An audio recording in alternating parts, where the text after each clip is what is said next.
Ladies and gentlemen, welcome to another episode of Double Take with John and Alex Safey.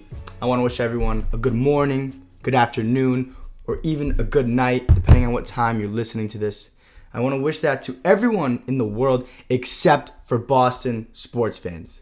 That's right. It's time, guys. This week we have the Eastern Conference Finals coming up. So just all I want to say is enjoy that win you had against the Dolphins because two things. One, the next 2 decades, 20 years of Tua is going to be great, and we have Brian Flores locked up too with as our coach for the next couple of years, and we're going to be dominating the Patriots for years to come. And you're not going to get any wins from Miami these next 2 weeks. So, with that all being said, let me give you a quick rundown of what we're going to talk about today. So you might have guessed it. We're going to cover the Eastern Conference Finals preview, where John and I each will pick a team, and we're going to give our game plans and keys to the series for what they should do to win for Boston and Miami. And then we will give our quick thoughts on Mike D'Antoni, deciding that and announcing to the Rockets and I guess everyone that he will not be returning as their coach. He didn't quit. His contract just ended. He won't be coming back to the Rockets. So we're going to give our quick thoughts on that. We're going to touch on Fantasy Football Corner after the first week of NFL football games. But before that, John, first, listen, dude. The Denver Nuggets have stormed back in incredible fashion once again from being down 3-1 to the Los Angeles Clippers after just doing that in the previous series versus the Utah Jazz.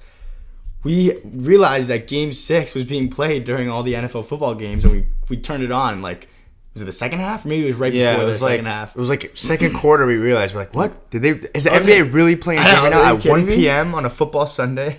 Made no sense. So, John, obviously, insane game, incredible comeback. The Nuggets showing a lot of heart. What are your quick thoughts about that? What it's two things. First is Clippers going clip, and that's what we've seen the Clippers do. They're playing like the Clippers of old, and it's kind of like when Kawhi went to the Raptors and their whole entire playoff history changed, right? No more Kyle Lowry, DeMar DeRozan choking in the playoffs, and they changed. We thought we'd see that with the Clippers as they used to always never be able to get out of the second round. And this year, it looks like they're just resorting back to that. So that's the first point that I'm taking. They're cursed. And the second point is how great of a duo Jamal Murray and Nikola Jokic is. And I think this is what so many franchises try and find when they're rebuilding their team in the draft. Because it's tough to just get one guy like that. Yeah, it's absolutely. tough to get one all-star, okay? So luckily they found Jokic, end of the draft. They got lucky and ended up being an amazing dude. An amazing player for them. I would say he's easily a top 10 guy right now. So it's tough to get that one all-star. But then drafting a second guy that not only is talented enough to be an all-star, but complements the first so well. I think the team that I would compare this to right now is look at how hard it is to get one. And the Milwaukee Bucks did it when they had Giannis. They hit on that. And they also hit another great guy in the draft, Chris Middleton, who's probably better than anyone thought he'd be. He's been an all-star, and he had that great playoff quarter against the Miami Heat. But he just doesn't complement Giannis in the perfect way. So to see these two complement each other so well is great because we saw Murray he took over that series versus Utah. And then in Game 7, Jokic came through when they needed him. Same thing we're seeing in this game. We're seeing Jamal Murray, who was dropping 50 points in the last series, now is getting thrown with the best wing defenders in the game. Patrick Beverley, Kawhi Leonard, Paul George, all just swarming around him. And Marcus Morris, who doesn't make his life easier either. And what's happening, instead of seeing him, chuck up 20 shots and just have a low field goal percentage, he picked his own moments. Game 6, he only shot 13 shots. He was 9 for 13. But who we did see go off was they went mostly to Jokic, who creates a huge matchup problem for the Clippers, and Jokic dominated. I don't want to pick them in Game 7, but I've loved what I've seen from Denver, and I know that Game 7, should at least in one quarter, they'll make it fun with a little bit of a run or something. Absolutely. John, you think you hit everything right in the head, nail on the head. I just want to touch quickly on the Clippers curse. And if they lose this series, with the expectations they have, with the talent they have, with just, the whole season long, all season long, it's been, just wait till the playoffs. This team, Kawhi, we got Kawhi. He's the savior. He saved the LeBronto Raptors. And if they lose this, there's definitely 100%. The Clippers curse is real. They're in closeout games of the conference semifinals in their whole franchise history. They're 0-7. So they're either going to make it 1-7 or 0-8. And so the question is just, can Kawhi break the curse? I know that I'm sure Doc Rivers is still haunted by in 2015 in the same series where they had a 3-1 lead and they blew it to the Rockets. So big question with that. But John, also I think do something a little unusual today on Double Take. Why don't we do our safe bets here? Because quickly, I wanted to say I'm going to go with the Clippers. And I know, Alex, you posted something on our Double Take Instagram account about the past few teams in the past years. We've seen the Warriors come back from a 3-1 lead. We've seen the Cleveland Cavaliers do it. We've seen the Rockets do it against that 2015 Clippers team. We've seen all these different teams do it. And we've seen the Nuggets do it in the last series. And we haven't seen that team come back from 3-1, get to Game 7, and we haven't seen the team that had the lead end up winning it. It just seems like if you allow teams to come back from 3-1, the air just gets sucked out of you. But regardless of that, I'm still going to roll with the Clippers because I just would not. And it's not like this is the one thing about the Clippers curse. At least there's no fans in that for that team. It's not like they're a tortured fan base. But I will say I do not believe this is they're not the Clippers of old. I think they have an issue with complacency, and I think they get complacent when they're up. And I think that's why they blow these leads in the series and in games, but I think they're going to do what everyone expects them to do and meet the Lakers in the conference finals. So I'm taking Clippers minus 7.5, and I'm not making the mistake again. Game 1, I took the Nuggets plus 8.5. I'm going to just go with the Clippers. I think this should be a blowout game. It should be. Okay, John. So similar to last week where I was able to tie up our safe bets of the week competition, we're now, I think are we 3-3 each? Yeah. I think we're both 3-3. So, and the way I won last week was I picked the Raptors in Game 6 just because, you picked the Boston Celtics and I didn't really like that. So I'm going to partially pick the Nuggets because I'm rooting for them. I would love to see the upset, and because I do agree with that. Is that safe though, Alex? That idea of the momentum. I think listen, history speaks for itself. We can look back last around 4 times the teams have come back to force a Game 7 after 3-1. They've won it. So I'm going to pick that. I'm going to pick the Denver Nuggets and get 7.5 points as well. So whether they win or lose by 7 or less, I'm good to go. It could be a 5-point game. You're right. Okay, but let's get to the meat and potatoes of this episode, John. Eastern Conference Finals. The scorching hot Miami Heat are facing off against the Boston Celtics, who have the luck of the Irish on their side. There's a little bit of a distinction there. John, before the playoffs, you picked the Boston Celtics. So I want to ask you, are you staying with your pick? And if you are, why don't you start us off with giving your game plan? What are the keys to the series for the Celtics? What should they do? How are they going to win this series? And then I'll touch on the Miami Heat, and I'll give you a rundown on that. I know you have to just quickly, I'm not going to get too analytical right here, but I just need to discuss why I am sticking with the Celtics. And this pains me to see. And you know what? I'm still probably going to throw a $20 bet in the middle of, Game 2, Game 3 against my Boston fans, my Boston friends that are fans of the Celtics. And I'm going to be talking so much trash to them, and I'm going to be enjoying every single second of the Heat winning, but I cannot pick my own team. I just can't do it, and I don't. Miami Heat fans, we have jinx power. Blasphemous, John. I'm not picking them, and this is one thing. I just don't feel like believe. As incredible as this team has been, before the playoffs, Alex, you said, how dare you, John, you're picking the Celtics over the Heat in the conference finals. I also picked the Heat to win 10 games in the playoffs, which we just won 8, and I'm expecting them, I'm actually going to take that a step up. I think we're going to go to Game 7. I just don't think it's going to take the Celtics underperforming, I believe, like they did last series, for us to end up beating them. And I think as great as we've looked, Tatum and Brown, they're the 2 X factors. So now to get into the matchups and to get into what they need to do to win, they're the 2 guys. Like, if they do what they're supposed to do, based on the career trajectories that they're on, they're supposed to win. And they're supposed to win this series. And as great as we've looked, I can't do it. And I just watching some of the matchup issues and just looking at it all, the Heat look so much better. But I'm still going to go with the Celtics. All right. What about you, Alex? You're picking the Celtics. Why don't you give me the rundown on what are their so keys number to one, the series? The reason why these are what they need to do to neutralize the Heat, to stop the Heat. Number one, they were second in the regular season for lowest opponent 3-point percentage. However, the Heat, on the other hand, are second in 3-point shooting percentage, so the field goal shooting percentage. So that's an area of our strength. That's also their strength on defense. So it's going to be really interesting to see that matchup. They've done pretty well against us in our 3 regular season matchups, where we hit only 32% of our threes. However, the difference is that I don't know how much you can take into account those matchups. They went 2-1 against us. All 3 of them were after back-to-back games for the Miami Heat. And Justice Winslow played big minutes in that first game, who we ended up trading away. Myers Leonard started in the first 2 as well, and they won both of those. We switched that matchup. Now we have Iggy and Crowder after the trade. Now we're starting Crowder too, and then we were up big, and they came back a little bit towards the end of that game in the bubble. We also didn't have Jimmy Butler or Goran Dragic in that game. No, we did have Goran. That was the I'm sorry. That was the game he went down. Right. Goran Dragic did play. No.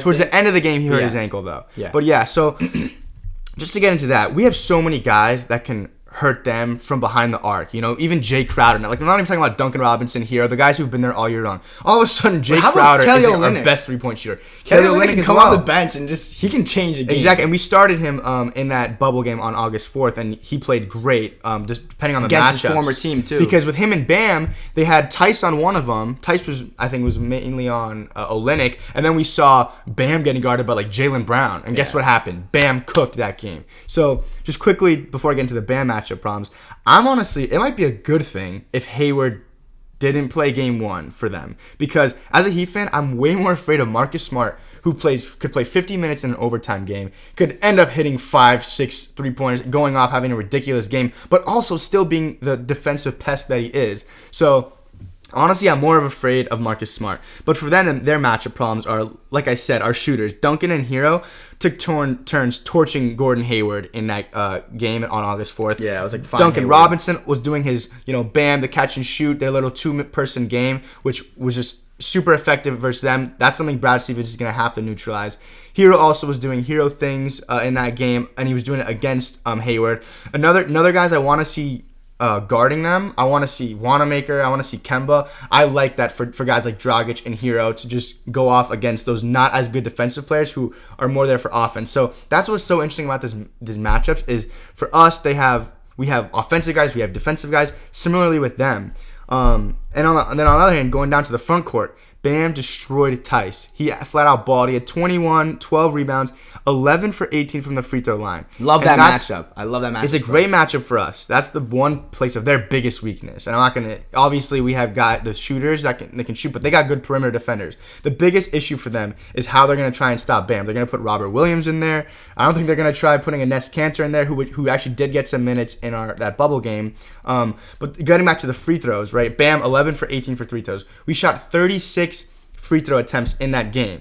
Boston ranked 24th in terms of opponent free throw attempts per field goal attempt. Okay, so that's of all teams in regular season. They were one of the 6th worst, right? Or 7th worst. Meanwhile, the Heat were the best team in free throws per field goal attempt. Okay, and not only were we the best in regular season, it was 0.299 was our field goal our percentage of our percentage of field goals that were free throws. And then in the playoffs, we kicked it up to .351. Yeah. And that's despite the fact that Indiana and Miami were both our top 10 for lowest opponent free throw rates. So we dominated 2 teams that are good at not giving up free throws. You meant Milwaukee. I think you said Indiana and Miami. Oh, yeah. I'm sorry. Indiana and Milwaukee. Both teams that don't allow a lot of free throws. And we dominated the line. Exactly. So now we're going to play Boston, a team that isn't that great at defending free throws. And I hate to say it now for all the fans who hated all the referees in the last series with Toronto-Boston, but I think because of that, we are going to see a lot of foul calls in this series, and that's going to be the key for Boston. Number one, figuring out a way to do what they did, neutralize three-pointers, and as well not let us get to the free throw line as much. And I think that's what they're going to have to do defensively. Brad Stevens is going to have to out-coach Coach Spo.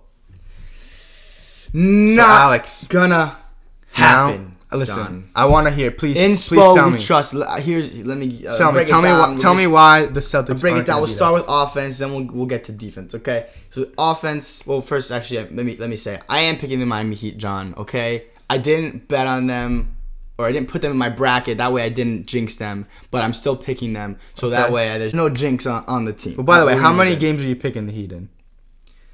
Heat in 5. I like that. Listen, I'm wrong with it. I mean, I don't care. Do I care if they win in 5 or they win in 7? No, but I'm just gonna. Yeah, am I picking them in 5? I'm picking them in 5. Here, and let me tell you why. All right. So here's the game plan, John. Number one, you just kind of spoke about the free throws. The Heat have to get to the free throw line this series. That's something we do amazing, and that's the one weakness that the Celtics do have in their Ds. They do tend to foul out. We saw this in the past year. There's a lot of fouls on the Raptors. Number 2, on offense, we need to take Kemba out of the series by making him work his butt off on defense. Obviously, Jason Tatum is the Celtics' best player, but I argue in this series, Kemba has nearly as much value because the Heat, we tend to struggle with these quick offensive guards. If Kemba can get hot, and Kemba, when he's really rolling, I mean, he's as unstoppable as any point guard in the game, in my opinion. If he gets hot in this series and Tatum, doesn't suck, like, it'll be very hard for the Heat to win. So the way I want to, make him work is, like, I think Kemba's not the best defender, obviously. We have Goran Dragic, also not a great defender. We can just hide him on Smart though, because Smart's not doing anything incredible on the offensive end other than most. But that's the thing is we might end up putting Duncan on him. So then Dragic might have Duncan on Smart, hiding Duncan Robinson on Smart. So either way, but my point for saying that, for bringing that up, is that the Celtics can't really hide Kemba on anyone. Both of our guards, Goran Dragic is playing, as good as we've ever seen him play basketball. Jimmy will torch Kemba. Also, he's way too small. And then I can guarantee you, Brad Stevens would never dare put Kemba on Duncan Robinson and make him chase him through 1,000 screens. Oh God, no. So speaking of that, speaking of shooters, so that's for Kemba. That's one thing. As far as shooters and depth, that's something that we need to really, really emphasize. You have to play to your strengths when you get deep in the playoffs. And so first, with our starters, Duncan Robinson. He hasn't been super hot, but what he does so well is because the defense has to pay so much attention to him, everything else opens up, and he's a very good passer. He finds the open guys when everyone swarms him, and so Duncan, whoever's guarding him, it'll probably be Jaylen Brown, I'd guess. Send him through a million screens. Just keep, do what we do and tire them out, because where the Heat have, a lot of our offensive players aren't necessarily our best defensive players other than our top 2 guys. Right. The Celtics, those guys are going to be playing 40 minutes. They're going to Brown, more. If we get overtime, they're playing 50. And they got to work on both ends. Brown, Tatum, Marcus Smart are going to be working on both ends of the floor. So if Jaylen Brown is going to be on Duncan Robinson, also tire him out. If he's going to work, is he going to play 40 plus minutes? Make him earn his money. We saw this last series with Middleton. Middleton chasing. This is the first couple of games. He's chasing Duncan through every single screen. By the end of the game, his legs are dead, So, and then one last final thing. This is more of just like it isn't, super X's and O's type of thing, but I want to see Jim and Bam be super aggressive this series. Last series, Jimmy set the tone in game 1, dropping 40 points. He clutched it out. He had all those shots in the fourth quarter. And Bam had a game, I think game 3 when we actually lost. Bam, that's when I saw him be a little more aggressive. Bam's a guy, and you just mentioned how Tice on Bam, that's kind of a good matchup for us. Tice, he's a good defender, but Bam should really take it personally. I want to see Bam. We saw this in the first series of the playoffs, because Miles Turner had made the Team USA over Bam, so Bam took it personally. And that's one of the games where I saw Bam, which was like going after him. It was it was like a year ago, and Bam took it personally, which is something you love to see in any guy you're rooting for.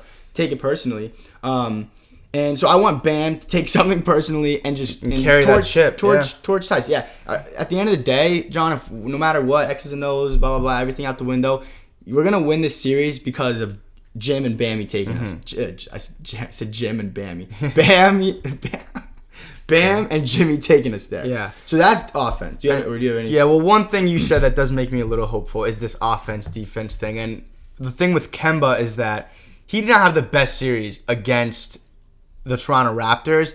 And you know who did have a very, very good series? The guy who Kemba had to, be on a lot as the small guy in the lineup, and that's Kyle Lowry. Yeah. And Kyle Lowry was amazing, and he was also I love to hear you praise Kyle Lowry. He was amazing. That was his best playoff series I've ever seen him play, and I still do think he's overrated. That's for another episode, though. We can get into that in the offseason. But I think he played well, and that is something that makes me hopeful for this series. I hope you're right, because Kemba, you look at our starting lineup, they're not putting him on Bam, Crowder, or Duncan. And of the two guards, is it going to be Butler or Dragic? Whoever it is going to dominate him. Butler, like you said, it's probably going to be Dragic. He's too big, and Dragic is too quick and great offensively. I think he'll do a great job. Yeah, so big series from Dragon. Hopefully we can have one. Absolutely. On the defensive side of things, I say we put... Some people might think we should have Jimmy on Tatum. People might even be thinking that we're going to have Jimmy on Tatum. I say put Jay Crowder on Tatum. He just did a fantastic job on Giannis. And something that putting Jay Crowder on Tatum does for us, and I think that's definitely what Spo is going to do, is, one, it gives Bam and Jimmy less pressure on defense. They're not going to be as tired because they have to carry the load on the offensive end. Also, they're great defenders on the ball. But part of the reason our defense has been so dominant this season is because those guys are great when they're allowed to roam off ball on guys who aren't if they're not on Tatum, they're going to be on the shooters, 100%. And they can drop back into the paint. They can get steals. They can. We saw Jimmy do this so well last series and get some fast break points. So, Jimmy and Bam are so great at the help defense. So that's something I want to do is put Jay on Tatum. Then throw a lot of different defensive schemes at them. Coach Spo is very good at this. I think he started the zone revolution the past couple of seasons. We've seen a lot of zone in the NBA, or increase in zone, and I think Spo started a lot of it. But something we saw with Nick Nurse and the Raptors having success in the last series, and specifically against Kemba as well, when Kemba was on offense, was they would do that box and one, where they'd have one guy just lock off Kemba, and then the other guys were basically in a box zone defense.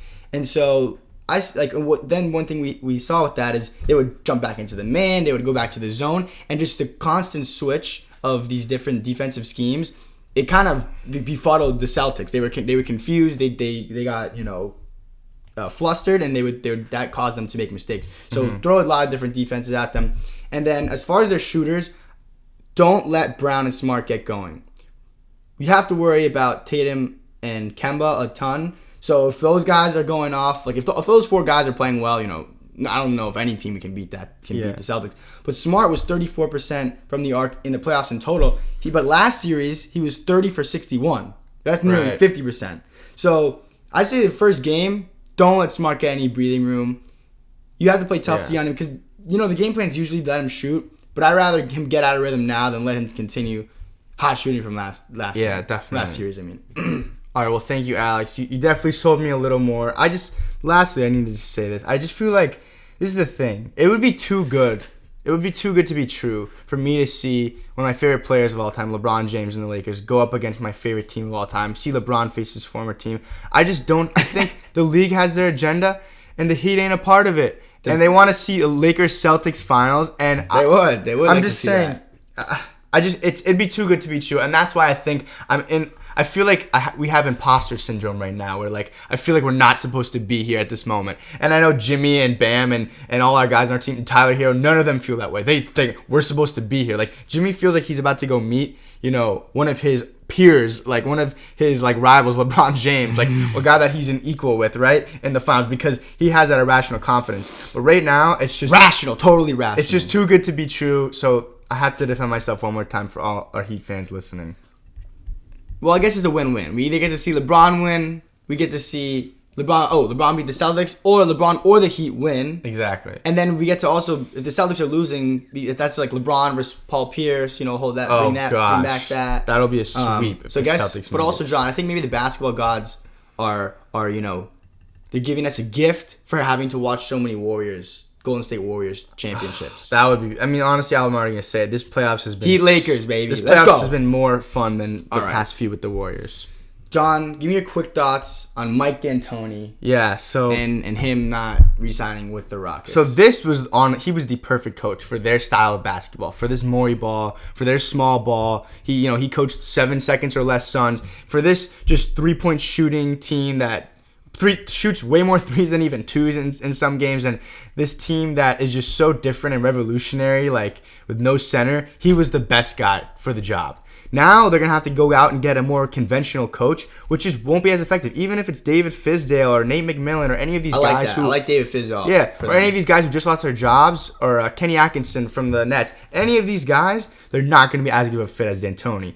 Looking at D'Antoni, though, I can imagine how he just must have been exhausted after the past few seasons he's had with them and how he was ready to move on. But it sucks because now you see their team and it's like, what are they going to do with this? Just such a weird roster. They got one of the most expensive rosters. Harden says after they lost to the Lakers, we're a piece away, right? And maybe you're a piece away, but not when you're paying two guys supermax deals. Like Russ and Harden are like $40 million dudes. I don't know what they do. So I would not be surprised if Daryl Morey did something ridiculous. Like I'm not saying Harden for Embiid trade, but he'll always surprise us. I think they try and do their best to keep Harden. That's their guy. They love Harden. They want to keep him in Houston, but I don't know who they trade Russ to. Maybe they give. Maybe the New York Knicks are saying, no, Russ. Maybe we're so bad, we'll take on his massive contract, and we just want something where our fans will come to Madison Square Garden to go see him have some crazy dunks and just do Russell Westbrook People things. Are selling his stock. They're selling Russell's stock. But I just don't know where. The truth is, I do not know where the Rockets go from here, and it's tough that they lost the perfect coach for them. Well, at least, we talked about this before. It's very easy for the coach to be the scapegoat. If you want to change something, at least start with changing the coach. And you mentioned that D'Antoni coached the 7 seconds or less Steve Nash Phoenix Suns, and I think we're seeing a similar thing with both of those teams. It's like, yeah, is this offensive scheme? It's legit. It's really good. Especially now, Morey ball. We have all the 3-pointers that are being shot, and they don't shoot any twos. They don't shoot any mid rangers. They get in the paint. They get to the free throw line, or they're shooting a 3, right?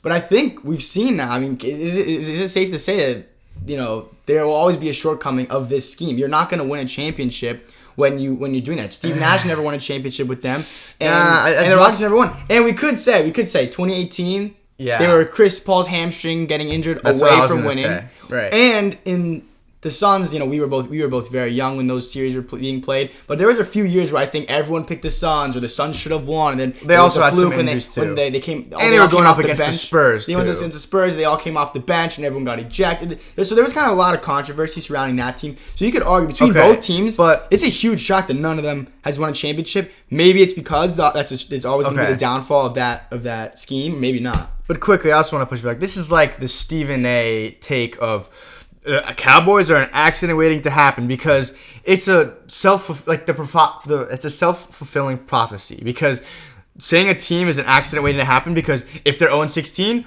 they're an accident waiting to happen. If they go to the Super Bowl and lose, accident waiting to happen. So basically, 31 out of 32 NFL teams every year are accident waiting to happen. So here I'm going to push for you to say, this team, this system just never works. You can look at most teams and say, their system never works, because it's only one team every season wins. So even if, you know what I'm saying, Alex, they're relatively successful, but I mean, they haven't won a championship. And I agree. And I think that's going to be the theme of Harden, and unfortunately Harden and Westbrook's careers, is that they were these guys that I think this series was very symbolic and metaphorical. They were very, very good players, very great all-time guys, but they were never good enough to get past a guy like LeBron. Just not on their level. 4-1, series over. All right, but now, Alex, moving along to football. For the first time in a long time, we've had some football, and on top of it, there's basketball going on at the same time, which just feels very, very weird, because going from playoff basketball now pivoting to watching football on Sunday is very weird. So, Alex, it's great. We're blessed. We had all 4 sports the other night. The first night, Thursday night, the first night, we've had 4 pro-American sports leagues all playing the same night. Yeah. It's crazy. We definitely didn't watch baseball, though. That's for sure. I did. I watched the Marlins. They came back. Oh, really? I had some money on them. Okay, so Fantasy Corner, Alex. You and I are both in 3 fantasy leagues. That's my most ever. I think that's probably your most ever, too. Got bitten off a little bit more than I could chew, keeping track of all my different teams. But who was your most disappointing guy of the week? And who was your favorite player of the week that helped you, that had a little bit of a boom or bust game? I'll start with bad so we can end on a good note, or at least I can end on a good note and feel better about myself. I'm embarrassed to say that out of 3 leagues that I'm in this year, I might start 0-3. So, and part of the reason, in our third league that we did, this is the league we did with our Boston College friends, I made probably the worst fantasy move of my life since middle school fantasy basketball. It was that pick that you don't know who you're gonna pick. Maybe you didn't do enough studying for this specific round of the draft. There's not enough guys that you really like. The guy that you were about to pick just got taken off the board, and you're like, all right, just send it. And that was when I took Odell Beckham Jr. I went with the name. I went with the flashiness. I'm like, you know what? He's had like 2, 3, 4, I don't know how many seasons where he's underperformed in fantasy. He's due for a breakout year. I took him in one of our leagues today. But I also, that's not even the end of it. I took Odell and I also took Jarvis Landry. So my two of my top receivers are on the Cleveland Browns. And you know what? I maybe shouldn't panic too quick. That's automatic L. Shouldn't panic too quick because they played the Baltimore Ravens, who are Super Bowl favorites right now. Maybe they'll get their stuff together as the season goes on. But that's my bad pick. They didn't play well, the Cleveland receivers. My good one, I need to give a huge shout out to our football guru, one of our best friends, Kurt Carlson. My guy Shirt. He told us he's a big Detroit Lions fan for very weird reasons. But he told me to pick. He's like late. I was like, what tight end should I look for? He's like late in the draft. Take T.J. Hawkinson. People are sleeping. He's gonna have a good season. First game of the season. He had 18 points for me. I have him in 2 of our 3 leagues. So thank you, Kurt. You know, you're always giving me those lob alley-oop passes, and I appreciate it as always. That's John, big move for him. All right, so my bust guy this week, and this is a spot that everyone is always upset about, and that's why. And I'm gonna say it's the tight end spot. So our friend Max Barnes yesterday, he was like, you know, I took Travis Kelce in the second round. Every year I have a horrible tight end, and it just ruins my season, and I'm just sick of it. So I just said I'm gonna take Kelce. I know he's gonna be great for me. I don't care that I didn't take a running back at that position, whatever. So I did the opposite. I was trying to do some digging this year. Usually I have a guy like Ertz, or last year I had Kittle or Travis Kelce. This year I wanted to go late. I took Hayden Hurst, who's on the Atlanta Falcons, who I thought would be great because last year my tight end was Austin Hooper of the Atlanta Falcons, and Matt Ryan just loved him as a target. I thought the same would happen today, but unfortunately, Matt Ryan went big to his receivers, went big to Calvin Ridley, and Hayden Hurst did not do that well in their loss to the Seahawks. Only had 6.8 points. I was hoping for a little more, hoping for him to be better. My favorite player that I had this week, Kyler Murray, and I love the second-year quarterback. I had Lamar last year. Deshaun Watson, I had him his rookie year. So just these first or second-year rookie QBs that people don't expect to be the best guy, but have potential to. So I took him relatively, maybe 5th or 6th round, I want to say. I got Kyler, and 26 points, 2 touchdowns, 230 yards, only 1 interception, in a win against a team that went to the Super Bowl last year, the NFC defending champs. And it's going to be super fun to watch that division play out. They got the Seahawks, the Rams who won last night against the Cowboys, and then these 2 teams, the 49ers and the Cardinals. I mean, that's just one of the most, just off the top of my head, one of the most stacked divisions. So, love me some Kyler Murray. I'm going to be rooting for the Cardinals all season. Yeah, you love that. It's good to see young guys, perform well. And, of course, they were kind of the underdog this week against the Definitely. Niners, so love to see it. Great episode this week, John. I actually have to run to class. I have to get on campus. Don't worry, I'll be masking up. But the next time we have an episode, we're probably going to be covering Game 7 of Clippers versus Nuggets, Game 1 of Boston versus Miami, and then we'll give our Western Conference preview. So thank you, everyone, for listening. Have a good one. As always, Heat. Go Heat!